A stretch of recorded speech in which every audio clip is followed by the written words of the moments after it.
milingue koki côté le matin ce qui monte pelité donc so moni milingue quelque part donc il a cause mon que ça que milingue matin cause les za moto moto ce que zalité milingue ko be matin na tabalo bindenge nini donc nazo yebisa yo ndeko Matou Samuel aza prophète ya vinaye conscient ya nyonso zo komela ye ya mwasi ya liboso ya mwasi ya mibale sko ya misato pourquoi koko fisa baska ndenge wana baso bandoki baluka kuboma ye ou bien ye azana mauvais sort ndezo tindeke ko kana baso ya bongo ya balelo be bakufi ba histoire il est kata kuna et fa maman Olangi papa Olangi so bataka en vie aujourd'hui il pouvait être le témoin ya ko mais c'est ba secret musu sa makambo de kaka kuna pourquoi ni akendaka kuna atika pasteur na ye mukuna est-ce ya zoka baptême pour na nini pour qu'il ne pas ministère combat pe ba boya kaye alors bientôt là je vais bien préparer ça pour la sango sur internet ba na Olanda ndenge makambo kendaki na ndenge ya liwa mwasu o ya voir kufa ala mwana kota selembao ya yebi muninga na yo babanda ko vendre na ya kota selembao nana yebi ye ayebi muninga na yo babanda ko vendre na kota selembao waza ki tremper na makambo ya ba magie wana zo ba ye na Matou ye Matou Samuel kasi ayebi muninga na yo bato bazaki ko vendre na ye babanda ko vendre na bango kota selembao ayebi place wana babanda ko kende kota selembao ye ayebi donc muninga na waza ki magicien c'était un magicien. Non, quand il y a cause, il y a malam, il faut que le belango. Mais quand il y a cause, il y a mabé, papa ngana ko la tete na ko kanga muno ko te fona loba. Oye ko ya ya. Pendant que vous préparez pour kende na fille du sud pour kende vendre la bande c'est donc Matou Samuel atindaki. Maman, où on a dans fille du sud déjà na Lubumbashi, lobi na zo déjà fille du sud. Ndé moi c'est lobi. Oh, moi mon bel abissé mo, mais papa. Awa.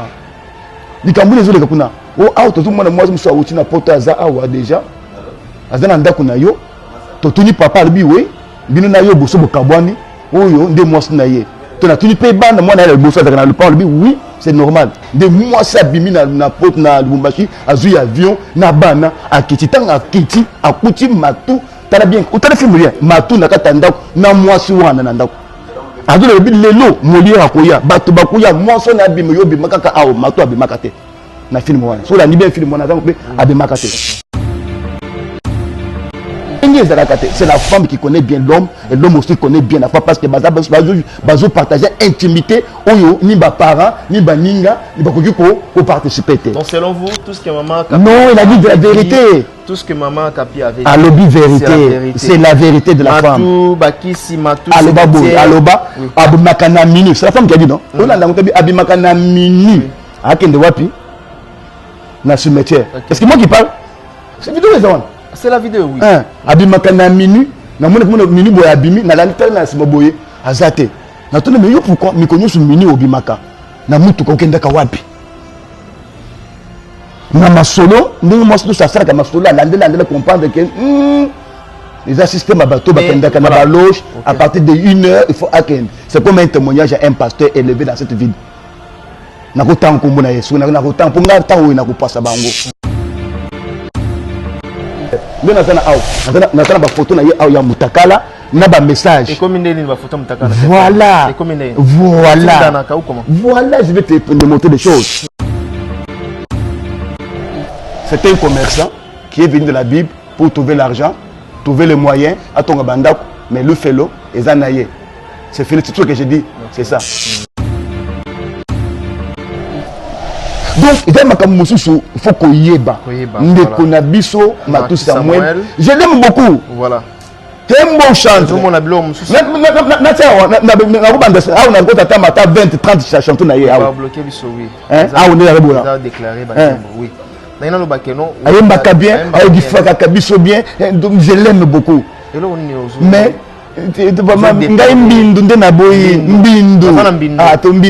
papa. Mbindu atazo tata mama na ngai mbindu sinyo seza mbindu kindume zaka mbindu mbindu zaka kisite mbindu ta kindumo za mbindu est-ce que keri za mbindu asenga pardon pratika na ekala mais voilà les conséquences. Donc il y a makambo mosusu il faut koyeba. Ndeko na biso Matou Samuel. Je l'aime beaucoup. Voilà. C'est un bon chanteur. Tout le monde a bloqué mosusu. Na 20 30 chansons na a bloqué biso oui. Hein? Ah on est là bola. Ça a déclaré bah oui. Na no bakeno. Ayembaka bien, ayebifaka biso bien. Donc je l'aime beaucoup. Et là on est aux mais ngai mbindu nde na boyi mbindu. Ah to mbindu nde na boyi papa. Mbindu atazo tata mama na ngai. Mbindu si nyonso eza mbindu. Kindumba ezaka mbindu. Mbindu zaka kisite. Mbindu ta kindumba eza mbindu. Escroquerie eza mbindu. Ah c'est un pardon pratique na ekala. Ah mais voilà les conséquences. Jamais nganga comme Edingwe. Po Edingwe nde bato moneka lokola nde azala. Ah nde bato mona. Aba moneka mais pona ngai Edingwe na moneka Lianzi. Ah bilo mona ka Lianzi. Lianzi. Lianzi kutu eza moi, to Lianzi kutu eza munene. Po soit ata moi soit. Na bi Lianzi eza munene. To ba lokola fourni. Avant Lianzi fourni Lianzi za na lo mo ndo benga chombo kila. To ngete kaka na tike na niveau nde niveau nga munene. To donc Lianzi donc fourni. Vous voyez? L'établissement Safe Choice General Trading. Nous sommes localisés à Dubaï et bien également à Kinshasa sur GB. Vous pouvez nous contacter sur l'adresse ci-dessous. Notre entreprise a le but de guider toutes les personnalités du monde entier, toute la diaspora, tous les Congolais qui désirent visiter Dubaï, qui désirent faire des achats à Dubaï sans pour autant voyager vers Dubaï, les achats sur commande, les achats de voitures, les achats de pièces de réchange. Nous sommes là pour vous guider. Établissement Safe Choice, nous sommes votre guide touristique à Dubaï. Lorsque vous voulez venir en famille, visiter Dubaï, le vrai Dubaï, n'est pas seulement visiter le marché de Dubaï, visiter Dubaï de toute son entièreté, contactez l'établissement Safe Choice General Trading. Si vous voulez obtenir vos visas pour Dubaï, les visas dans moins de 48 heures, contactez l'établissement Safe Choice. Pour vos questions de conteneurs de Dubaï, Boma, Dubaï, Matadi, Dubaï, Kinshasa, nous faisons le fret pour vous et la douane pour vous. Nous sommes aussi votre guide si vous voulez investir à Dubaï, acheter des appartements, investissez en termes de projets de rentabilité, les projets de factibilité à Dubaï. Nous sommes la voie la plus sûre pour vous guider. L'établissement Safe Choice, la voie la plus sûre, la voie la plus crédible pour pouvoir visiter Dubaï, faire des affaires avec nous. Merci de nous avoir contactés. Bye bye.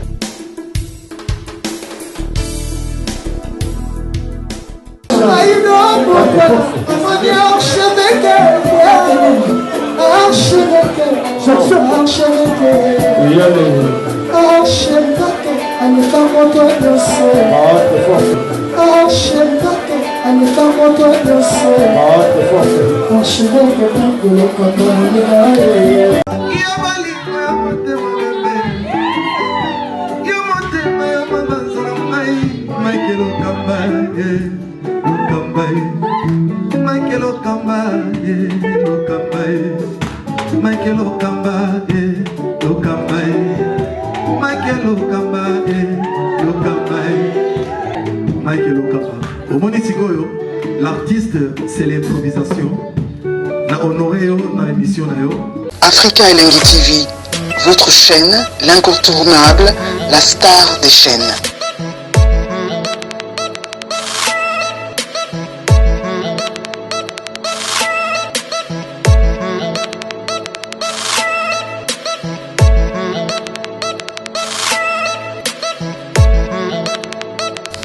Africa Elengi TV, la magie de l'info.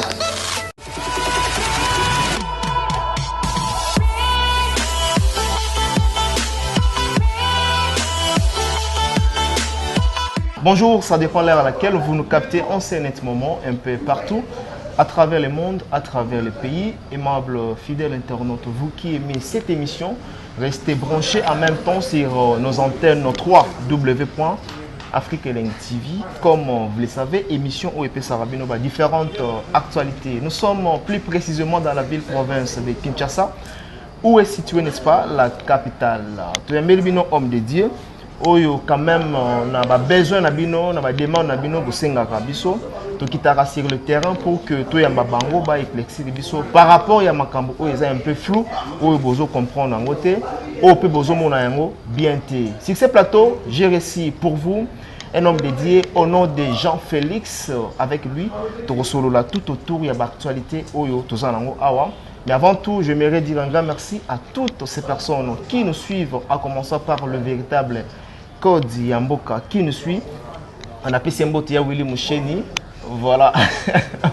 Pegor Zulanga, vraiment, combo, Simawana, et ça l'a bien. Voilà. Tous un homme dédié au nom de Jean-Félix. Bonjour, pasteur. Bonjour. Bonne santé. Tous à calme na Zambé. Voilà, corps de Christ, basé occasion au Talabiso. D'abord, mon gentil, et puis avant tout, quand on a vif, il y a l'actualité na biso. Oui, na pesi bango nyonso mbote. Oui. Na souhaité bango vraiment une continuité malamu ya bomoi. Tout à fait. Ngona Nzambe eza likola bato nyonso bazolanda ba émission oyo. Oui. Et que le boko na Nzambe epesa posa ya mutu nyonso azana ngo bosenga Nzambe apambola bango nyonso pe apambola chaîne oyo. Voilà, Nzambe pe apambola ndenge lobi apambola chaîne auto yambi yango vraiment na motema nyonso tout. Le retour le bela ming par rapport ndé bato batindaki biso to lukayo pour zoloba quand même bien, on veut éclaircir, on veut édifier peuple de Dieu. Le retour dans la cas lokolo ya ba mort, ya kokufa avant to kota na vif ya masolo na biso. On peut dire aujourd'hui que liwa ceux qui mutakufi ezalaka na soué anani loi est naturel ou bien loi monsieur Césalara ne to mesana koloba a bandoki. Oui, na ko répondre na deux volets. OK. Premier volet, deuxième volet, il y a question wana. Tout à fait. Liwa et Uta Nanzambe. OK. C'est Dieu qui est l'auteur de la mort. OK. Liwa ezali et kelamu. Un esprit créé par l'Éternel. Et celui qui contrôle la mort, il n'y a que lui. Il y a mutakela yango, il y a des makoki, na pouvoir na yango, il y a ko dominer, il y a ko ordonner yango. Liwa est Nzambete. Les esprit. Mais liwa ezali Esprit. État d'esprit Créé par Dieu. OK. Et pourquoi cela a été créé? Pourquoi? Cela a été créé par Dieu par rapport à Bozangi Botosi Yamoto. Le jour que l'homme a connu le shit du Bosso Nanzambe, pour bien dire, le jour que l'homme a brisé l'alliance, l'accord avec Dieu, c'est ce jour-là que Dieu a permis que la mort vienne, la souffrance vienne. Tout ce qui accompagne la mort, c'est quoi? C'est les douleurs. Douleur, la maladie, souffrance, humiliation, nous sommes ensemble parce que nous sommes ensemble. Et Dieu a permis que la mort existe dans le monde des hommes. Donc Dieu est l'auteur de la mort. Voilà, comment est-ce que tu as opéré, tu as créé Oyo, un état d'esprit où Nzambe a créé? Comment est-ce que tu as créé que Liwa Oyo a koufi sur mort naturelle net Lubara? Na Liwa Oyo eza nzela Nzambe te. Oui. Liwa nyonso eza liwa. Mais ezali na ba volets différents. Ils ont atteindre batu na ba makambo différents. Tozan na liwa a deux volets. Nous avons la mort spirituelle et la mort physique. Okay. Et beaucoup ici nous allons parler de la mort physique. Parce qu'on va commencer à parler de la mort spirituelle, c'est autre chose. Okay. La mort a commencé par la mort spirituelle. C'est le spirituel qui a entraîné la mort physique. Comment? Lorsque l'alliance qui était entre l'homme et Dieu, tant que Koufaka, c'était un état spirituel. Il y a un mot secondaire pour vous, dans un poté, physique, et là, tu as un bon yamuto. Et maintenant, tu as le liwa spirituel, tu as le liwa physique. Okay. Donc, liwa, ils ont un Nzambe, et où t'es pas dans Zambé. Et c'est tellement pour la moto. Tout celui qui est né de l'homme et de la femme, a dans le droit, il y a Kobotama, a dans le droit, il y a Kokufa. Alors, liwa wana, et il y a kana banzela et belé. Et zana liwa oyo, muto, a yena mukili abato, a boti basi, a boti mibali, nzamba lobi ya kosa 50 ans et koki, a joué d'une manière et sengeli. Et zana liwa mutu so comme la kamutu, mutu wana fois ça 70 ans, 80 ans na mukili abato. Mais pas ça kenda kula la moisi ya bato. Mukolo moisa tindide kaka, kake beti e bomiye. C'est dit wana, et zanzame de mutu sepeli na yangote. Mais zali wa provoquer na acte mutu asali, esprit wana d'état, esprit wana. Et moi bi ah yo le ko sali boye. Mukolo mwasa tindi akei kukuta na ba monde tele ba tindi liwa ezo mutu liwa ekoko zo mutu na ba acte différent o mutu ko opposé et ko bendeleye état d'esprit wana ye emeliye mutu akufi na age oyo nzambe sengela ki akufate na age oyo nzambe sengaka te po akufa mais ekomeliye akuza nini ya etamboli ya moto ya ba acte moto asali et botele liwa na âge à 50 ans na âge à 25 ans na âge à 18 ans les tomote ba bilenge ba 20 ans okende pourquoi olandeli okotike akotaka mabe eska kotaki nde bendela ke liwa do liwa eyaka ezamuko na nzambe mais elandaka biso par rapport ya ba acte différent bato bapozaka nde bendela ka bato muso liwa na tango eza nzambe te. Non, est-ce que moi na nzambe nganga ou bien sorcier akoyik pe kolia ye jamais nganga comme edingwe po edingwe nde bato moneka lokola nde azala abonde bato mona abamoneka mais pona ngai edingwe na moneka lianzi abilo mona ka lianzi kutu za moi te lianzi kutu za munene po eswala ta moi te na bi lianzi za munene to ba lokola fourni. Avant lianze fourmi lianze dans le moment ndo benga chombo kila tengete kaka ngati na niveau nde niveau nga monene to donc lianzi donc fourni vous voyez ce que c'est nganga azala pape azala numéro 1 ya ba marabout ya Congo jamais akobuka mwana na nzambe o azana kata makila ya Yesu na kata alliance ya Yesu akeya pasuli Yesu abimis apasuli Yesu papa abotama na nani tata na ye nani koko na ye nani awote pe wapi ça ne peut pas se faire et ça ne peut même pas exister que nganga azo mwana na nzambe trempé dans le sang de Jésus-Christ abuki pe atina message melima kena ye papa wapi ekosala matata na ndoto et koki kosala maté. Quand la Bible dit celui qui est en nous est plus fort que celui qui est dans le monde. Ok, celui qui est dans le monde c'est qui? C'est Lucifer, 666, le diable. C'est celui qui est dans le monde. Et la Bible dit celui qui est en nous est plus fort que celui qui est dans le monde. Et la Bible dit celui qui est en nous, il a reçu l'onction sans mesure. Et dingwe, azoaka moi mesure. Nebso, mon papa. Papa oyo bato benga papa oyo numéro 1 ya Rome ya Congo ya mode mais papa wan papa c'est quoi papa 666 c'est ça son numéro donc il a limité à 666 mais il n'est pas au-delà de 667 le numéro de Christ la Bible dit Christ a reçu l'onction sans mesure sans compter donc lui c'est la profondeur de la dimension de puissance ce que le diable a reçu exactement moi mesure on zamba pesaye tant va se rebeller zamba tikena kama ezekende. Et ça, de mon côté. Mais comment pour combler Yesu, de combler Orazana Yesu. C'est pourquoi Paul a dit celui qui est en nous est plus fort que celui qui est dans le monde. C'est qui? Lucifer, Satan. Voilà, pasteur Jean-Félix, Tozolanda, on a beaucoup de surtout.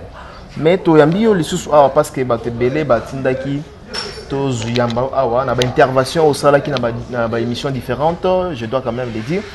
Oyo yozolo bakue soki lelo Matou Samuel parce que nous parlons de la mort soki lelo Matou Samuel abongisi les sous mwasi ya misato Matou Samuel azana responsabilité ya liwa wana ayebi makambo oyo azali kosala olobaki yango na motif nini olobaki yango na intention nini.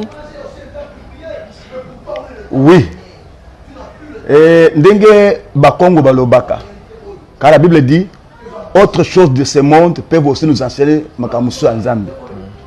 C'est Jésus qui a dit ça. Bakongo baloba, baloba pe baloba, bambala baloba, même langage. ba français pe baloba même langage milinge ko ki côté le maté ce qui monte pelité donc so moni milinge quelque part donc il a cause mon que zo sala ke milinge maté cause zali za moto moto suku ezalité milinge ko be maté na tabalo bindenge nini puisé ko maté suku mo pepe beti te bu po matisa ngote so mo puisé bandi ko matamba ba matiti zo maté ko mo pepe moko ezoya et beti et fait que matiti mata puisé mata pas ko mo ke na cela puisé na mis pourquoi parce que mo pepe ndé même puisé donc tout le bien ndeko Matou Samuel aza conscient il y a nion ces eaux comme un album inaye il est l'unique prophète de sa vie baspe oyo ni tata maman ni bato monate ye moko ayebi le premier prophète ya tout le bateau monto fond le moloko to bando ko lobaté même tata na ya molimo ayebi été même mukuna ayebi été même moi ce moko a auto benga na France le bi ya zaki maman moko boye aza maman moko angatraka ye na diwa ya moi sa liboso biso quand on bandaki ministère Matou Samuel ko ta bandaki ministère de nous sommes des vieux dans le ministère ndena yobe na muyembi makasi abunganga buyembe zabandiao afunguli moloko na yembi milimo ipete libi bakumisi nzambe vous voyez donc nazo yebisa yo ndeko Matou Samuel aza prophète ya vinaye conscient ya nyonso zo komela ye ya mwasi ya liboso ya mwasi ya mibale sko ya misato pourquoi koko fisa baska ndenge wana baso bandoki balu waka kuboma ye ou bien ye azana mauvais sort ndezuti ndenge ko kana baso ya bongo ya balelo be bakufi pendant kaza mwana nzambe atambo na nzambe alela na nzambe aluka nzambe. Et pourquoi Dieu doit toujours permettre de tels malheurs le corona pour enseigner bisoni pour édifier banani. C'est-à-dire il est conscient de sa vie. Il est conscient de ma camion comme là. Il est auteur, je peux aussi pour un bon terme, il faut dire auteur de tout ce qui arrive na vie naye ezaye moko. Pour ce qu'on joue paramètre ya liwa moi ça liboso. Aujourd'hui il a mis balai. Jusqu'au point qu'il y a qui m'a qu'une église qu'on a qui n'a qu'un ministère de combat. Pas maman Olang. Bah histoire il est katakuna et fait maman Olang papa Olang sont battre en vie aujourd'hui. Il pouvait être le témoin pour mais c'est que nous sommes makambo de katakuna. Pourquoi n'y a qu'un katakuna? Atika pasteur na yemu kuna est-ce qu'il y a zoka baptême pour na nimi pour qu'il n'est pas ministère de combat. Pe ba boya kaye. J'ai suivi Nazanango Aou. Il y a le lingue, il y a Makambo de Kaka, il y a le peu moukou nazo sambelaye pour la cause de l'église, pardon, tout le monde. Nazanango Aou. Alors bientôt là, je vais bien préparer ça pour la sango sur internet, dans un baulanda, ndenge Makambo Kendaki, ndenge aliwa moi so ya voir kufa ndenge moi ça do baka voir liwa ya. Donc moi ça mona ke bazo livrer nga déjà na kindo so bakala lingité. Nazo condamner ba pasteur, vous n'êtes pas de Dieu. Dieu, quand Dieu veut sauver quelqu'un, à quoi il y a une révélation. Pour les oppositions, pour les comme les autres. Et donc, ce que le canton, ou bien qu'on se conseille à Moutoumoussou, tu tombes dans le piège. Donc, ndeko oyo makambo ekomelaka basi nyonso oyo de lo ekombeli mwasa suka ye moko aza prophète a vie na ye aza mwana côté ya Selembao ala mwana côté Selembao ya ayebi muninga na yo babanda ko vendre na ya côté Selembao non ayebi ye ayebi muninga na yo babanda ko vendre na côté Selembao waza ki tremper na makambo ya ba magie wana zo ba yena Matou ye Matou Samuel kasi ayebi muninga na yo bato bazaki ko vendre na ye babanda ko vendre na bango côté Selembao ayebi place wana babanda ko kende côté Selembao ye ayebi. Donc mon ninga na wazaki magicien. C'était un magicien. Bah ça bana, c'est pas à Selembao. Matou ça m'a grandi à Selembao. C'est pas à Selembao. Vous voyez? Aïe ko bongo de motema lubi kazo sambela. Akomi koyemba. To beta maboko, to bi kaza muyembe azo yembe na nzambe. Ngai moko, je peux dire que je suis parmi les fanatiques qui a Matou Samuel. Comme j'étais aussi défenseur il y a Moïse Mbiya. Moi dans cette ville Moïse Mbiya mutapé ça ka bongo pour le belakaye. Non, quand il y a cause il y a malam, il faut que le belango. Mais quand il y a cause ya mabe papa ngana ko lata te na ko kanga muno ko te pona loba. Oyo ko ya pour batobengama pona yango nga muto yo ba pesango pour l'évangile pour dire la vérité. Voilà. Et la Kabila les Félix na ko le tcheka mo sapi yo stadi mabe. Oui ko ya wana ya po mukileza nzambe. Donc surtout l'année na boké vignon surtout les resolo baboué mais apparemment le la moi contradiction ezali surtout zo na Bible. Tu es histoire ya Jacob oyo bana tuba akufelaki na biloko tu ebungaki. Job pardon et Ozuba, on a été qui besoin toujours la contradiction, pasteur Jean-Félix. Oui, tu es dans la contradiction. Paramètre à Job, c'est quoi? Paramètre à Job, ils allaient qui le yem, là, bien. Paramètre à Job, il y a un bateau, ils sont différents. Job fut glorifié par Dieu, lui bossa Satan. Nous avons bien des moutons, nous avons makamwango. Mouta kende ko livrer Job na mboko Satan, ils allaient nani Nzambe. Satan akendaka pembeni ya Nzambe te po akende kosenga Nzambe na moni mutu na yo Job te Nzambe ndi mutu atelema akutana akute amui Satan kote azalaki amonaki makanisa Satan akendaki pembeni ya Job po atante ya azoko kate azo avible ko Job azaki na ko azoko kate ko Nzambe siko ya apuseni pembeni na yo Satan yene mukonzi na ngai omoni ngai mutu na ngai Job te c'est comme ça que masole bandaki c'est Dieu qui s'est approché pour akumisa Job. Donc, il s'agit d'adoration. Le yembo nzamba yembe la Job, le besoin Satan, qui est dans le monde dans sa kanamut. O ya simangai, o ya simama lo banangai, o ya sadaka fierté nangai, o na sepela kanaye Job. Est-ce que moni nangai était? Nde Satan bi oui na moni ye. Nde Satan abandi ko prophéter. Ah, ozo komisa pamba. Ozumuna mutu wana tanga zo simba yo wana po pese mbongo ebele ba meme na basi na bana bozui opesa ye nde sadeke atingama na yo sukule le obiko so na etike kufi akuza na yo te qui a commencé c'est Dieu diable basargi défi hein diable bi kanga tout ce câble okomona kotika nzamba bi pas question mutu wana vraiment adoration c'était kantika yembela Job ndeke ekayaka bitumba nzamba pese makobi zuwa. Non, ce n'est pas le même cas avec... Non, ce n'est pas le même cas. Ce n'est pas le même cas. Ce n'est pas le même cas. Même attends la cas à Zacharie... Ce n'est pas le même cas. Quand il y a Zubi Kanara, Job, ce n'est pas le même cas. Ce n'est pas le même cas. Des amalubi, ce qui est des simbanyons, ce qui est bon monnaie, ce qui est bon mabana, bon mablogon, mais bon moya simbakate. Mais après, à mon âge, Job a tikanzambete. Malika, nous comme mais a tikanzambete. Pour nous prouver, on zamba bando comme c'est Satan qui attend aux unions à kutikangate, nazaka na mutu nanga. Donc c'est que le yembo ya betela kaye. Ndanda yembela Job tikana ibiso mana bo batbayeba kama kamuna so to bana nzambe nzamba zweli ndanda yemba kombo ya Jacob ya Job liboso ya Satan ndese loko matisaka Satan kanda ko bate mutoyo azaka na yo pamba te parce que pese bomengo pesa ngaye na me nazo bomengo komona ko chika yo ndeza ba pese bomengo na yenyos me albi pona bomoy okosimba te abateli bomoy asimbi bomengo amoni Job atika nzambe te et pour finir Dieu a élevé Job a pese ebele koleka na tango wana eza question différente na Matou Samuel.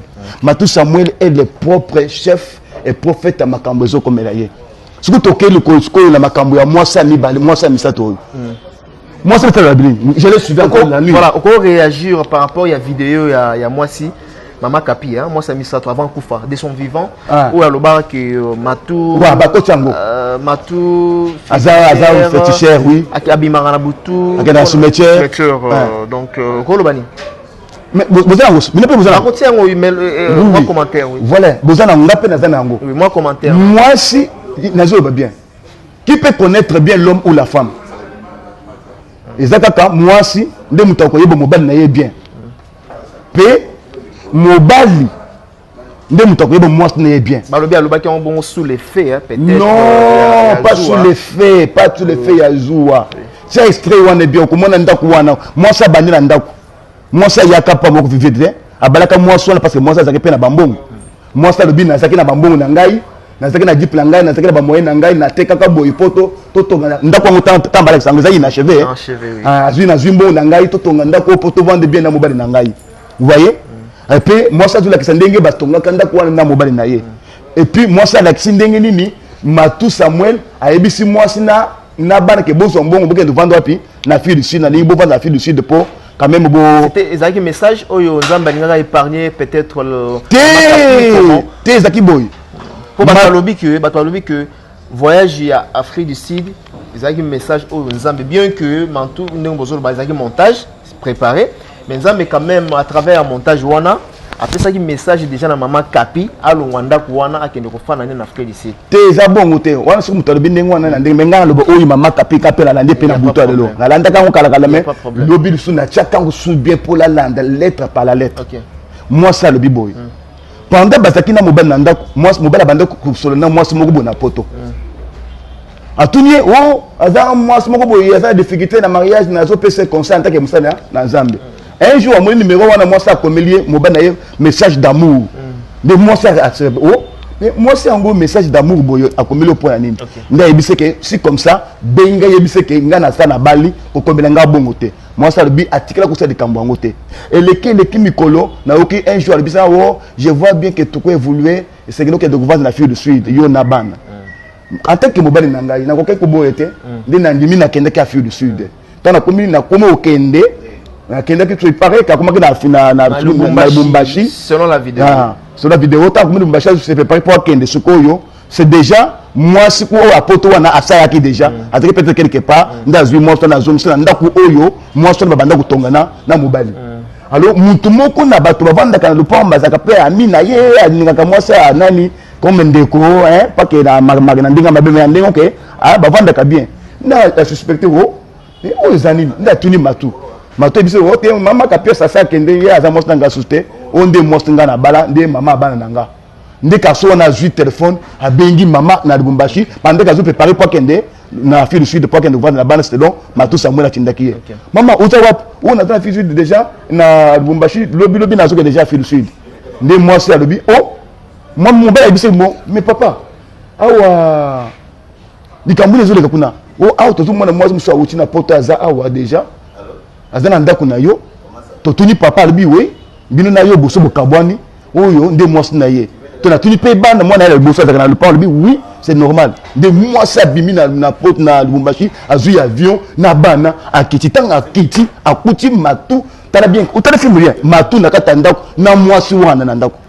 ado le lelo molier akoya bato bakoya monso na bimo yo bimakaka awo mato abimaka te na film wana so la ni bien film wana zambe abimaka te c'est pas moi qui passe la femme qui est mort oui. Vous voyez voilà. Alors tango ekendenge wana moi ça bandi ko dévaler alors bi likambo o na solo ba makambo ya kulukota te azamu bali wonga na vanda na ye nebi nane to banda ko vanda na ye banda ko banga zambe te. Qui peut connaître bien l'homme ou la femme? Écoutez ce qu'il s'est dit. Nul ne peut connaître le Père si ce n'est que le Fils qui est avec le Père. Amen. C'est le Fils qui peut connaître bien le Père et le Père peut connaître bien le Fils. Qui peut connaître bien le mari si ce n'est que sa femme? C'est la femme qui doit bien connaître le mari et le mari doit connaître aussi bien la femme. Pourquoi? Parce qu'il faut même corps. Comme il faut bailler banane, baonde bazar, ba prophète bayebi makambo le kakananda. Ne to za to za la baningi makambo ndaka na ngo ko yeba ngote. Mais moi ça ngandi ko yeba. Donc selon ngana ko be na bimiti, boso bandimi bien. Na otu ko teya, na quelque part na beti moi boss na ngana beti moi masanga, beta moi diamba. Sur le côté na zoto, na ko kan. Moi si auto to partager ndako ko so papa. O so le boye, izandingi ni tingana no beno ba yanga moko. No ba yanga moko. Moi bato ba saka ba masumba ninga te ko masumba na bango. Moi un jour nous sommes allés dans une fête. Okay. Quand tu as fait toute fête Sili, bah peut-être biso moi 20. Mais ça qui vient moko ya ko kangate. Mais 20 on est solo. Dans l'Amérique moi 20 on est moi muké et tu na solo na monoko. Quand je suis arrivé à la maison, c'était en 2002. J'étais encore à Lemba. Na pat. Alors on a continué na moi papa. Oh moi je n'ai eu l'occasion ça la nini. Mais ça nini. Tout de bandé dans Darwan. On a vu que sur le moko ya masanga. Mais na zwa ki 20 moko boye na fait ce que tu kendaki. Non, la ligne comme on a fait, on a moins qu'à 21. J'étais obligé le matin pour aller avec sa femme, na biscuit à fête, pour n'a qui s'abala qui s'abala, 20 euros, parce que biscuit à faire, attendez encore, numbi, et puis il a qui solo niango. Pour yo na tikara ko yo ka yo na solo ya 20 na monoko. Parce que il ça qui au merka moi 20, mais na merka que muke pamba, ils a que la fête, mais ils a peut faire moko ya pour ça c'est belete, moi 1% sur combien wana, ils a peut pour na kulanga TPT mos nanga. Vous voyez qui peut connaître très bien. Est-ce que mon dit non? Mais moi, c'est on a dans des moutons. Motoyo, c'est la femme qui connaît bien l'homme et l'homme aussi connaît bien la femme parce que bazo partager intimité oyo ni ba parents ni ba ninga ni ba ko participer. Donc selon vous, tout ce que maman Kapi non, il a dit de la vérité. Tout ce que maman Kapi avait dit. Alobi vérité, c'est la vérité de la femme. Matou bakisi matou Aloba abimakana minu, c'est la femme qui a dit non. On a dit abimakana minu. Akende wapi na cimetière. Est-ce que moi qui parle? C'est vidéo les gens. C'est la vidéo, oui. Abimakana minu, na mona comme minu boy abimi, na lanterne na simoboye, azate. Na tone mais yo pourquoi mi konyo su minu obimaka. Na mutu ko kenda ka wapi. Na masolo, ndenge moi tout ça sera ka masolo landela comprendre que les assistants à bateau bakenda kana ba loge à partir de 1h il faut attendre. C'est comme un témoignage à un pasteur élevé dans cette ville. Na ko tan ko mbona Yesu na ko tan ponga tan o na ko passa bango. To balekisi. Maliki nombo ya bato azana. Le pont ngo ya china ngomba asumi na ngomba chindi kuna moi ya mobala saka wana. Wana pasteur Pierre, to lobela wana. Mais son petit frère dans c'est quelqu'un que nous avons des relations. Mais yende mutazaka cardia le pont wana. Mutu moko to le pont wana te. Mais akendaka kuna na 1h du matin. Najip etanga kitaka najip so akiti azaka na mwasi moko ya pembe métis akitaka na ye bakoti na chambre moko ezaka na ciment. C'est son frère qui a parlé. Ah d'accord. Mais tant que na mwasi na kata ndako na ciment uzoka ndenge ba ce qu'on ndenge ko le ya bayibu. Makelu wandi so pendant autant de heures après Aleki. J'ai compris que mon frère a donné quelque part. Tu vois? Voilà. Alors, c'est le même système. Il y a un mois ça à repérer. Comment me connais so 1h du matin, mutabimina mutukake, akendeka wapi. Des mois ça le bi. Naï, moi c'est mutak. Doit ça que ma recherche na ya prouvé que akendeka na ce métier. Mais après la vidéo, aïko ça là, aïko démentir. Non, écoutez mon frère, écoutez. Voilà. Aïko démentir tout le monde a la vidéo. Il y a une monnaie de démentir. Dans des vidéos, il y a eu une réconciliation. Nde Monsalobi na moni aningi adivrer ngai. Deux, Monsalobi na mona kati dinga malade. Oui, Monsalobi atinga malade, mali moni malade yango côté utate. Na luka malade uti wapi famille na biso ezakate. To Monsalobi na bonzambe na mabolongo na ye, tanga zo sambe. C'est ce que moi dit Monsalobi. Nzamba azu ba révélation de maladie oyo, yende muto zo tindire maladie wana pour bomaye. Alors Monsalobi doit déjà engagement à kotika. Abi ateka le pango po to tonga na iponga na yakena mbongo nanga, abalaka na mbongo nanga. Na zumbo nanga na teka ka mutu nanga to zumbo to bandi ko tonga ndako ateka na to ganga pa na kende nanga. OK. Sur le pasteur, ba transambe ne bato ba mona ka non, ne faut pas divorcer, bo vanda. Mais de l'autre zawapi. Ba oke de songo c'est moi ça na zonga so moi ça ya nani. Et bien il est mort. Ma toi ko za suna o parce que azana mobile azana na nyoso mobile ezate ezotele makulu ko moi tout mususu bo atia na ndako. Mais au moins na bato salini akenda ki pour moi il a fallu divorcer ça matin ko loin pour que sa vie soit sauvée. Tout le frère Patrice a raison parce que à Belélara déjà que Matou Samuel doit se divorcer avec cette femme. Mais nani Patrice lui avait dit ça pourquoi? Après ça il pas na acte wana c'est posé qui aloba ya senga qui divorce. Aloba qui divorce se fait ça là. Mais ba pasteur il y a assez cas bango moko mpaka mukuna na bato mususu ba ça ka ba intervention non libale ko kufaté mzongela. C'est pour moi la famille à moi si balobi non. Ba koti na ndena ba comprendre balobi non ceux qui ne biso bimaka mais l'autre toza ta na la vie hein nzamba ko songa place à moi elenga ko somba le mususu ce que le to perdre pour la nini pour la moto oyo ndenge déjà moi ça le baki yango la chinzoto. Donc quelle est l'analyse faite vous dans ma cambo secteur vidéo oyo aux hommes de Dieu pasteur Jean-Félix oui na vidéo oyo ndeko moi c'est alobaki bien qu'elle est partie que son âme repose en paix. Oui, ou ça l'analyse ni vous aurez retenir ni en fait. Bon, l'analyse que je vais saisir c'est quoi nakata libala tu as des sentiments ya batoté nakata libala landa sentiment ensemble. Écoutez Dieu est auteur du mariage, il est aussi auteur des divorces. Dieu peut permettre le divorce pour que la vérité soit vie. Vous voyez? Donc il ne faut pas tous avoir un sentiment. Il faut qu'on ait un sentiment dans Zambé pour qu'on ait un Kanzambé. Mobali na yo, oui. Moi, c'est na yo, oui. Mais qu'est-ce que Dieu dit pour la moi, Swana? Qu'est-ce que Dieu dit pour la Mobali Wan? Qu'est-ce que Dieu dit pour le mariage Wan? Il ne faut pas que ça ait des sentiments dans les autres. Il y a des gens qui font ça. Nous sommes comme les bangots parce que côté des sentiments dans les autres. Dans le musique, il n'y a pas de musique sangani, c'est la parole de Dieu qui nous a unis. Mais je dois chercher les sentiments de Dieu dans les balles Wan et Zanis. Qu'est-ce que Dieu veut dans ce mariage? Maintenant, on comprend les sentiments en Zambété, il y a des bonnes volontés en Zambété, c'est pas ma camébélé, il faut comme la batte. Makambo oyo matusa mo la zokuta na ngo eza ba preuve o nzamba zo la kisate que atala na munene ya kundima ya matusa mo parce que là ozoloba a ozo évoquer tozonga na schéma ya Bible to mona yango même ba Zacharie oyo combien de fois n'est-ce pas to mona tant de souffrances au ba leka na yango même Joseph. Enfin, quand nous prenons le type de Joseph, oui. La souffrance de Joseph était une souffrance prophétique. Oui. Qui a été déclaré par son peuple, déclaré d'abord. Quand nous commençons de la déclaration de Joseph, Joseph, une très grande arbre qui s'élève, qui va monter jusqu'au mur, aller au mur, aux espaces des voisins. Vous voyez? Et Joseph vit nailler dans sa première pas, Dieu avait mis la souffrance. Première page naillée, Isaac souffrance. Deuxième page naillée, c'était gloire. Et Joseph fut livré par ses frères et sœurs. Pourquoi? Pour la lingunia. Moi, nous, la marchandise. Mais comme il était dans l'alliance, à Tambonanza, la promesse, Dieu l'a élevé. Et pour finir, l'union se basait protégée par Joseph. Tu par Joseph, Naïe et Kesseni.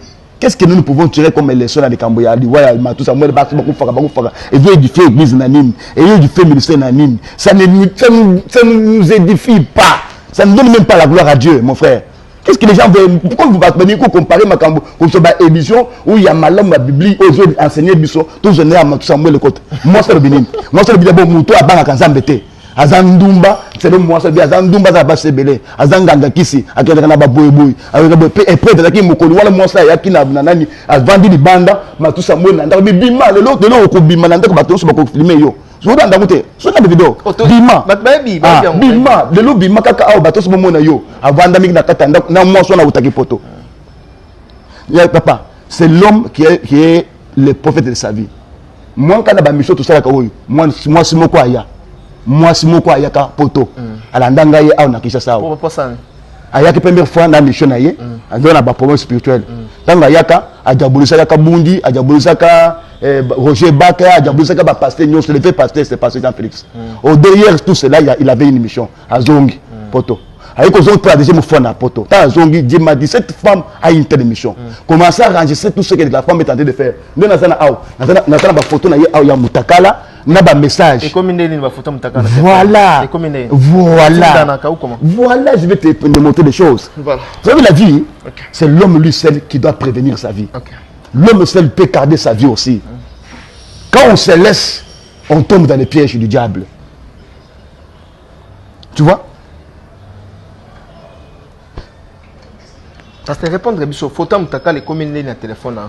Je pense que bientôt là, je ferai des émissions autour de ça avec les audios. Non, non. C'était ça la manière. Vous voyez là-bas, tantôt, il y a Kimwez. Il y a Kimwez, pas pasteur de Ngalas. C'est $10 par jour. Tantôt, on a pris un jour, c'est $10. Cette femme avait pris des tentes. Elle avait tous en attente, Moko. Mais moi, je suis pasteur. Comme ça, tu prends des tentes, $10 par jour. Par jour, $20. Par jour, $20. Autant toi, mon que ça $10, autant ta prière. À payer tous les détentes. Comme j'avais déjà j'étais déjà averti par le Seigneur. Alors qu'est-ce qui s'est passé?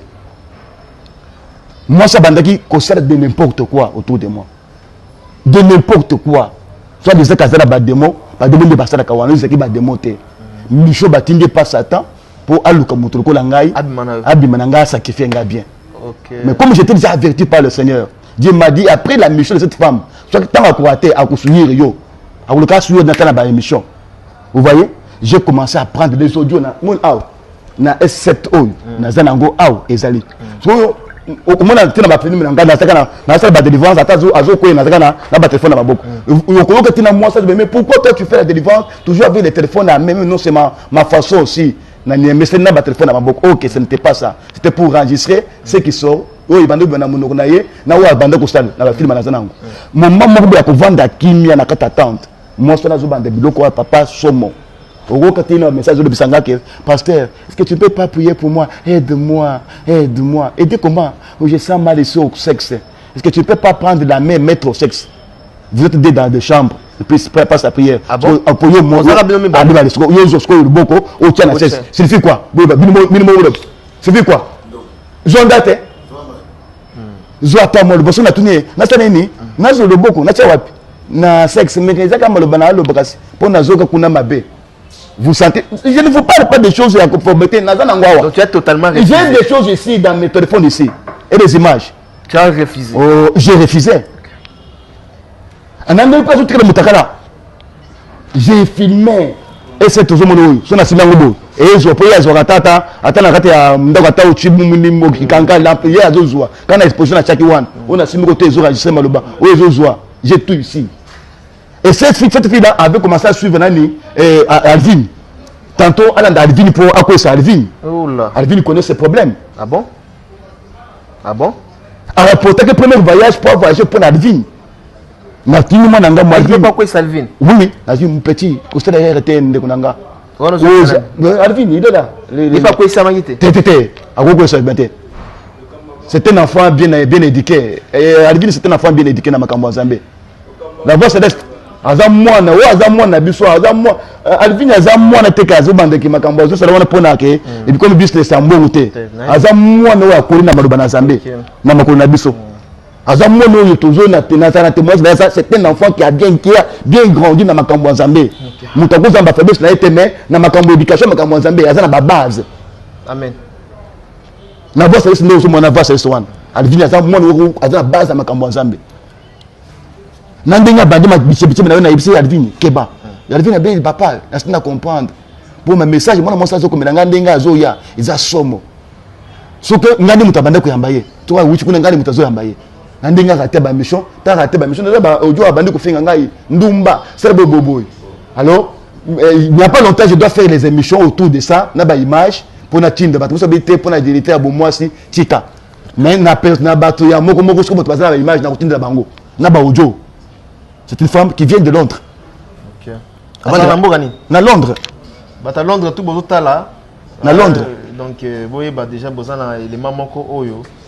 Mais awa, ayaka na pa kabundu aleza, ayaka pa ya Roger Baka, ayaka pa ya Jérémie. Allez, pas Roger Baka. Wa ben mais quand ba passer bébé ayaka ba to moment na kata mbuko akisa. Abetenga mastuda ba passer nyoso na autour ne ya pa nanga. Mais comme j'étais divinement averti par le Seigneur, et j'ai été épargné par le Seigneur. C'est pourquoi il dit, la vie, notre vie telle que nous marchons là, c'est nous aussi qui pouvons aussi protéger notre vie avec le Seigneur Jésus-Christ, en respectant les normes. Vous voyez? Donc, il faut qu'on y ait bas. Samuel. Je l'aime beaucoup. Voilà. C'est un bon chant. Tout le monde a bloqué.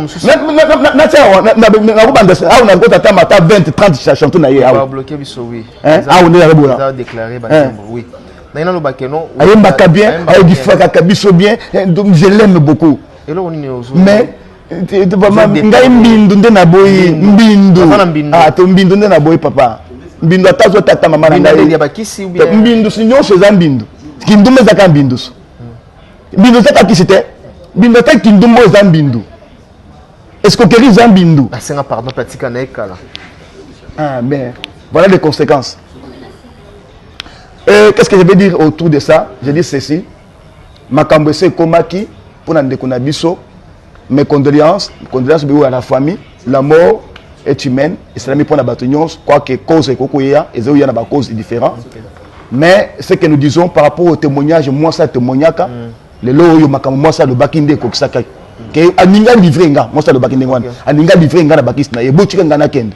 Bato ba supplier à vendre le loyo à Koufi. C'est-à-dire que moi ça a ça profiter ça qui m'a camboulé là. Soka là ndaka voix wana aninga kufate. Donc là ndaki ba voix ya bato, alandi bato de makambo yo et comme lié. Voilà, qu'est-ce qu'il faut faire maintenant parce que peut-être ceux qui bakundi Ah, toliki ane moko ane mi balé asa quand même mutu. Ah, oui, asa na futa na mai. Akokipe ko bala moi c'est musu. Qu'est-ce qu'il faut faire pour pas préjudice à makamba boy et ya tenga na lobi boy. Ndeko ye moko aza témoin ya vie na ye. Soki makabunyo so misato ezokomela na famille na ye basi bazokufa. Soki ezali na likambo moko boy ya sali, ye ndaza témoin. Ye ndaza conscient. Ye ndé prophète ya vie na ye. Ba fota akotaka na noir yo zakate. Ta kotaka na wese yo zakate. Ta kende kusubu yo zakate. Te. Azaka ye moko. Ta kotaka wese azaka ye moko. Ta kotaka na dit peut-être na minuit. One time moi ça de bazobe allume na minuit kende na dit yo zakate. Alors il est témoin de tout ce qui arrive, il est conscient de ce qui arrive. Ceux qui n'ont pas comme conscient, il est temps de se repentir. La Bible dit, revenez à moi et je reviendrai aussi vers vous. Okay. Donc, il faut qu'on y ait bas. Matou Samuel. Je l'aime beaucoup. Voilà. C'est un bon chant. Tout le monde a bloqué.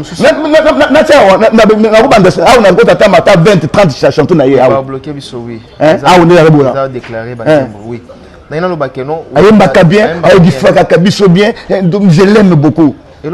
Mais ngai mbindu nde na boyi mbindu nde na boyi papa mbindu atazo tata mama na ngai mbindu sinyo chez mbindu kindumbe zaka mbindu mbindu zaka kisite mbindu zaka kindumbe za mbindu est-ce que keri za mbindu asenga pardon pratika na ekala mais voilà les conséquences makambo saraki ya moto yo mulongi na komi mulo alata oh Balex na kipe na ye. Pasteur Jean. Il a déchiré la Bible, non? Oui. Tu n'as pas suivi ça? Mais quand même. A déchiré la Bible, pas à finir Moïse Mbi. Là, baninga no pe baso ba mo na ndenge ozo la bango ba mo na kitoko te parce que peut-être ça outrage. C'est pas outrage. Oh ils peut péché quand même. Non non, c'est pas un péché. Dire la vérité, ce n'est pas un péché, mon frère. Okay. La Bible dit la vérité, ce n'est pas un péché. Vous savez, les gens ont donné l'argent. Na batwabi bon le baté que Yesu abiki. Ce n'est pas comme ça aujourd'hui. Les antéchrists, ils sont là pour enterrer le nom de Christ, enterrer Christ et valoriser ce qui est mauvais. Mais les gens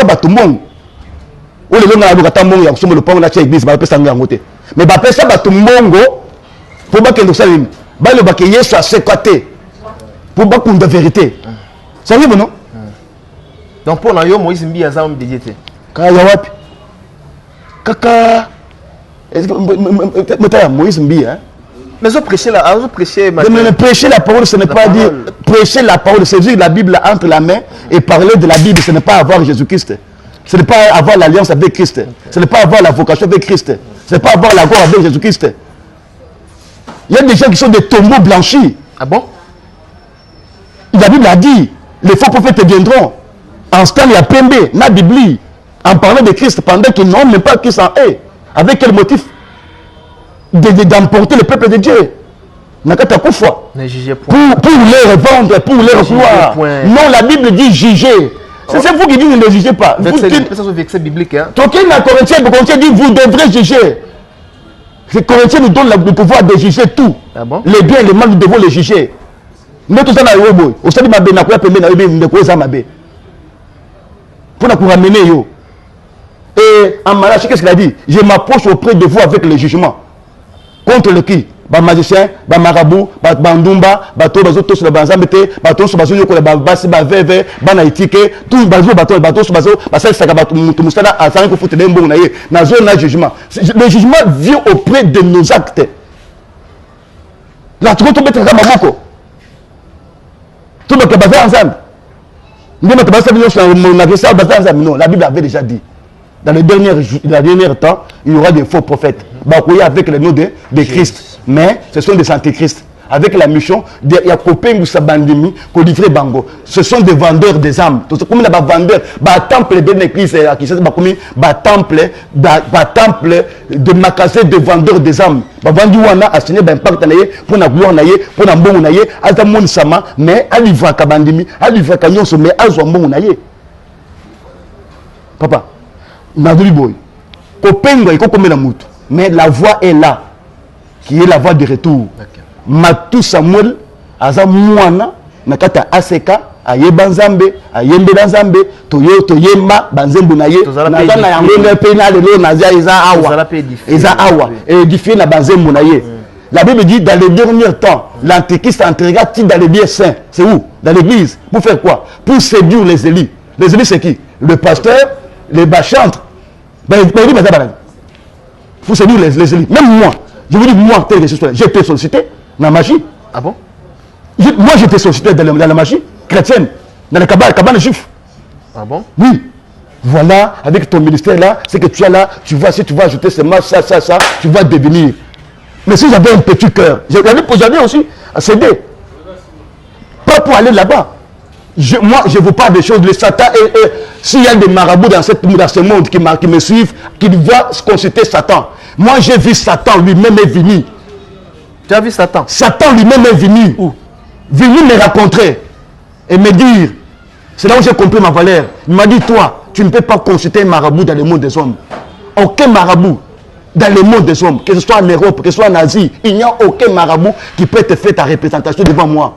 Tu as de la valeur. Toi, tu dois traiter avec seulement moi direct. C'est un esprit ou comment? C'est un esprit. Okay. Il m'a donné la lettre avec un bic rouge. Il a dit, mettre seulement un point. Ce que je vous dis, c'est réel. S'il y a des hommes qui saisissent le vent, ils vont dire, ils vont témoigner de ce que je parle. Qu'ils vont consulter leur maître Satan, numéro 1, Lucifer.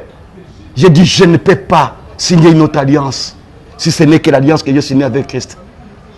S'il faut mourir pauvre sur la terre des hommes, je peux mourir pauvre. Mais ce que je sais, je ne suis pas pauvre parce que j'ai la richesse que Christ. La vie ne se limite pas dans ce corps. Après ce corps, il y a encore une vie meilleure qui m'attend. Je ne peux pas faire l'erreur de signer un accord pour trouver ce que tu me dis là, l'or et diamant. 4 fois. Un jour, je suis allé à Moujmaï. Je suis allé à diamant, je suis allé à diamant. Je suis allé à Badik. Je suis allé à Badik. Je suis allé à Badik. Je suis allé à Badik. Le diable est venu encore. Tu vois ton Seigneur là que tu sers. Tu vois? Bon, et qu'est-ce que moi, je ne peux pas oser. L'argent que j'avais, c'est Dieu qui m'a donné ça. Il a accepté ce qui est bon. Papa, je vous dis, s'il y a aller consulter le vent, je parle de magicien, il va dans une émission, qui va consulter Satan, il va dire oui, cet homme-là, je le connais. Moi, ce qui fait ma fête, c'est quoi? Parce que Satan me connaît. Par exemple, tout le monde va combattre. Satan, vous avez bien été. C'est là où je me suis pesé que j'ai la valeur. Car la divinité, Christ me connaît. Et le diable est venu pour témoigner, pour lui dire oui. Toi, tu ne peux pas traiter avec un marabout. Alors, je ne peux pas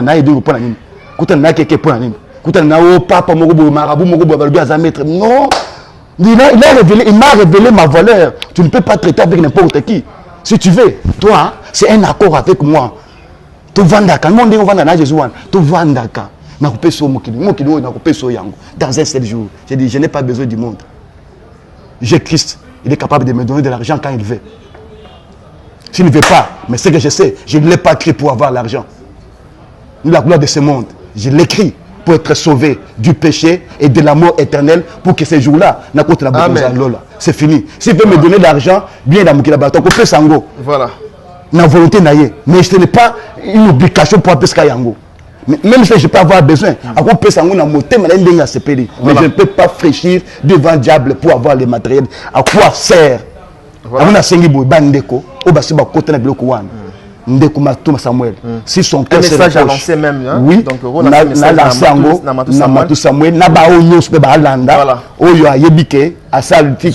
Asimba Kakidar, na koti du kolonakata potopot. Azana Bible na maboko, azoko banzamba sil beaucoup na makona potopot, azongela. Yesu ayaka pona biso nyonso. Toza bato mabunge yaka. Tout comme Ngaïpe et Koko Komelangaï. Mais le seul voie c'est quoi? C'est la repentance, de retourner vers le Seigneur. Car les erreurs sont humaines. Et Koko Kokoma, il n'y a pas un homme qui est parfait dans ce monde des hommes. Nous brochons tantôt d'une manière d'une autre. Mais une seule chose c'est quoi? De reconnaître ton faute et revenir au pied du Christ. C'est ce qui est avantage. Alors, Ndeko, Yemukoza, témoin à Vinaye, prophète à Vinaye, nous faisons comment Yemukunda Koko juger le bon et le mal. Alors, ce cas, ils se retrouvent dans ma camboy, qu'il se répand. Alors, Kabasala Nzambe, il a pu être le premier à Koyambaye bien, na Kostala Nyonso, Azaba Biki Azaba Force, ni na Komedango, Baforce Nyonso, la Bango Baforce Bango Bazanangwan. Nana Mona. Oyamba Matu Samuel pour ça, par exemple. Ce qui est qui na voix one, ça voix one na Kolokazam, te na Koyambise. Peblo qu'on est aussi. Tu n'as pas ambitié. S'ils reconnaissent le mal et qu'il faut retourner à Christ, Aya, c'est la voie. Aya pas na yo. Aya na. Donc l'alliance va retourner. Ah bon? Oh oui. Alors, s'ils ne connaissent pas que Makambozo comme une idée innocente, que Dieu les justifie. Voilà, merci beaucoup. Et puis je dis à tout le monde, oh le bazar à Simbi Boye, mon bazar Sadi Boye, Tebatika. Voilà. Bazongela. Bazongela nzela na Nzambe. Na Nzambe, l'alliance. Mais osenga ki pe omona edingwe aya pembena yo, mais edingwa sengi komba.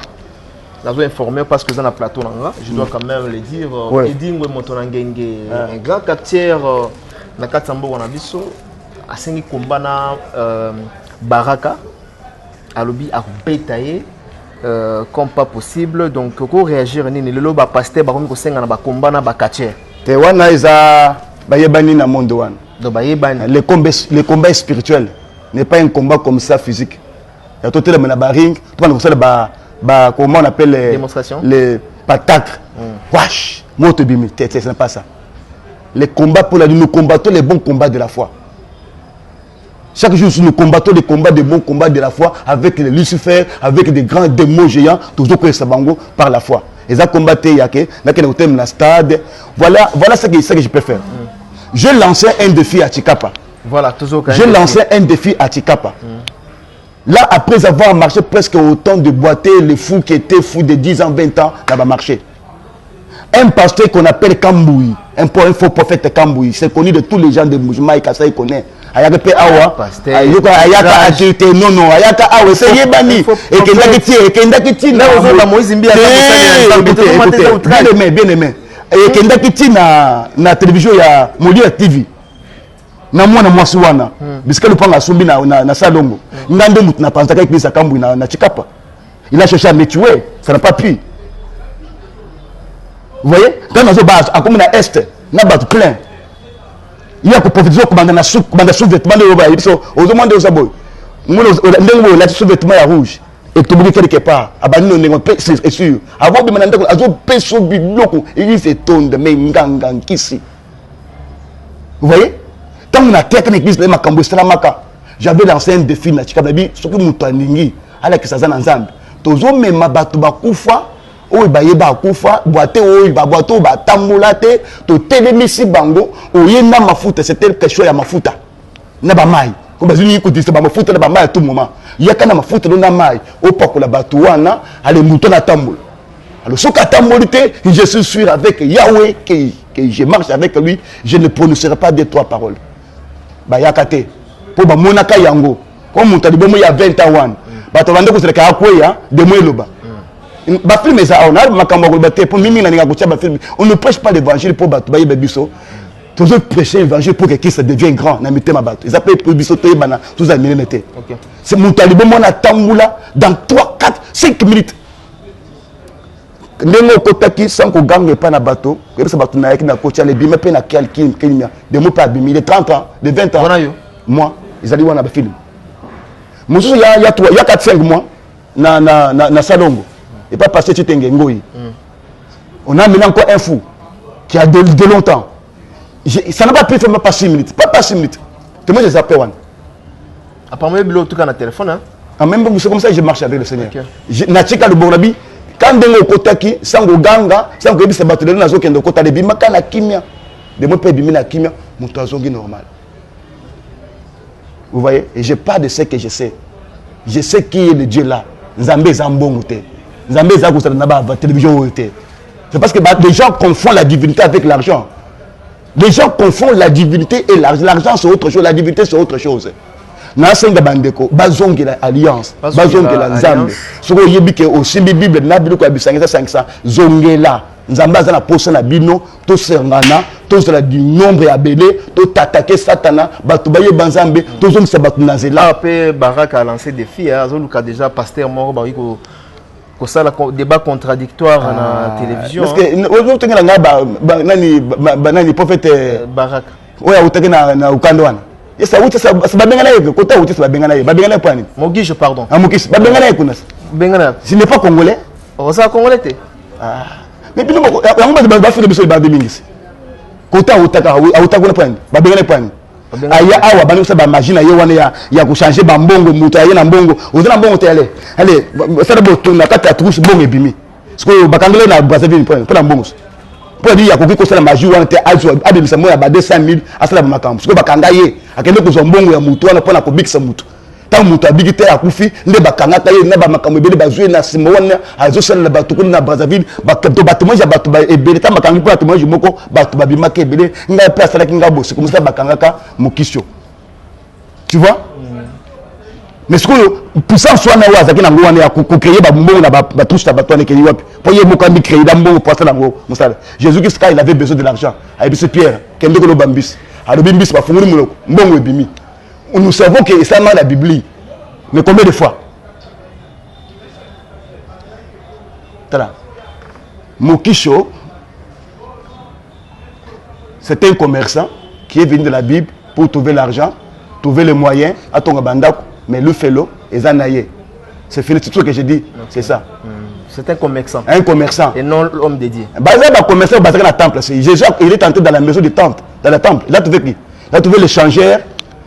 Dans le temple, non? Quand Jésus est entré dans le temple c'est l'église. Il a trouvé qu'il y a échangeur dans le temple. Il y a vendeur dans le temple. Qu'est-ce qu'il a dit?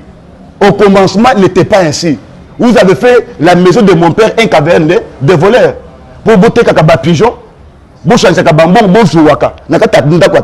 C'est ce qui s'est fait maintenant. Les gens ont fait maintenant de l'église comme un magasin, à trouver un bon naïe, après c'est pas bisakoule naïe. Namoni, namoi naïe mousso a commis na de bono mawan. Ça y a kawa, bavanda kawapi. Ayokoli moi linga, ça c'est le fils, non? Ouais. À part hier, Mousso Azaki awa bimi, babenga kaya nani comme les soki na musika, Azaki na moi le comme ils sont à côté ya de nani ya yolo medical awa, chi azana yolo awa. Babenga kaya skui nani Asalini. C'est ba ce fils, banu ya ina ça. Et so ekila. Autant l'image wana te. Telle image wana na photo na yota na chi na Bible, telle image au monange wana. C'est fait quoi? Pour bateau, faut qu'on la bouiller dans ma cambo Zambé. Tout le monde est le coin, image wa chiwan, ils ont le significatif. Ça c'est vrai. Mais là, on fait le ban à Zambé, on fait le même Ok. Tout le monde est le moutouana. Na kenda ki place wana, na moni ba cambo zo sala, ngai zo comme sangai. Ngana bi Ibrahim oyo, Ibrahim, va bien sur Ibrahim. Ibrahim oyo awa ya ke pour na makambo ya bakisa bokoko. Qu'on soigne bakisa bokoko faiblesse sexuelle mais les comme prophète tala bato ouf bato bakoyi azo prophétie mutu bana sous vêtement mais verbe divin ça été a dit côté était c'est quoi le ban ya mokisho a formé tala mokisho akende ko sala ba guerre na ena edingo pona ba makasi na bango ne ba yeba na monde ténèbres mais makambo zambete. Voilà, makambo zambete, merci, tout est dit au cours de cette émission. Donc nous avons pris plus de d'une heure du temps avec le pasteur Jean-Félix. Donc je pense que vous avez vraiment édifié peuple dédié, corps du Christ en même temps, le message est bien passé, bien capté en même temps. Nous sommes arrivés à la fin de cet entretien, mais je dois retourner du côté du pasteur, peut-être au mot de la fin pour aujourd'hui. Na ba Nzambe bazwa qui occasion vraiment au talayo. En même temps, on peut savoir numéro, il y a contact. Oui, le mot final nangai na lobi Zamba Pamble bino ba to bolanda ba émission et le comme moko na asenga bino tozonge l'alliance. Kole nanga yangwana. Je pleure dans mon cœur, je dis à tous les hommes de débat na Zambé nous bandimi ya monde mobimba. Totire ki fanatisme. Tozonge la loba na Zambé, tozonge le Christo. C'est fini, Christ est le miracle, Christ est la solution, Christ est tout ce que nous avons comme ambition est porté dans le nom de Jésus-Christ. Comme Nanga Pasteur Jean-Félix, mon numéro est là, je pense que je vais afficher en gros. Et en attendant aussi, c'est 081 59 28 59 28 133. 133, oui. 081 plutôt, c'est ça? 081 oui. 59 28 133. À ficelle, c'est 090. Ok. 090. Voilà, les temps, les numéros. Oui. Ce sont de nouveaux numéros. Merci. C'est un nouveau numéro. Tout basé occasion au tala. Biso la pasteur Jean-Félix. Après ça, le deuxième numéro. Et je dis merci à la prise de vie Peggy Bokele Oyo Azwasime. Et pourquoi pas, à côté Tali à montage merveille Mampouya. vraiment peuple dédié au Soki Botala Kibiso ça vraiment merci na les boss Willy Moucheni Oyaza na kati ya Kinshasa et pourquoi pas na Yagotier mascotte Tobenga Kaye la bouche autorisée de Dieu. Alors Pasteur aussi Snabiso numéro même le premier numéro que j'ai donné je ne l'ai pas bien donné. OK, on peut répéter hein. Je n'ai pas bien donné, je n'ai pas compris comment mon numéro peut échapper. Ah bon? Oui, je n'ai pas bien compris. Donc, on a moni mekyo awa. Non, non, ce n'est pas un mekyo. Et dingo tout na. Non, non, numéro. J'ai fait confusion de tous les deux. Le Gambuta et dingo. Bon, ceux qui présence. T'es exact tout est. Ezabo. Pegozo na makamba. Dingo a été mais numéro. T'es ezalangote, ezabongote. Merci beaucoup d'avoir été les nôtres dans cette émission. Pasteur, je vous rappelle qu'il s'appelle Pasteur Jean-Félix, qui était dans cette émission. Nous sommes arrivés à la fin. Dites un grand merci à toutes ces personnes qui nous ont suivis du début jusqu'à la fin. On se retrouve demain ou après-demain pour un nouveau numéro. D'ici là, portez-vous bien. Au revoir.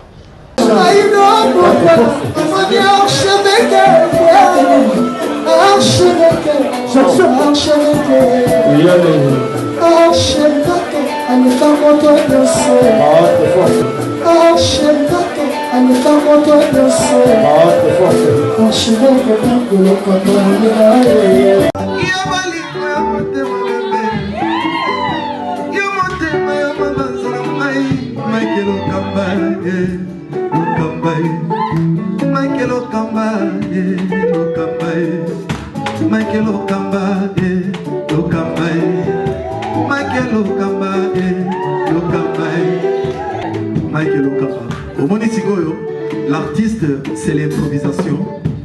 Na honoré dans l'émission. Africa Elengi TV, votre chaîne, l'incontournable, la star des chaînes.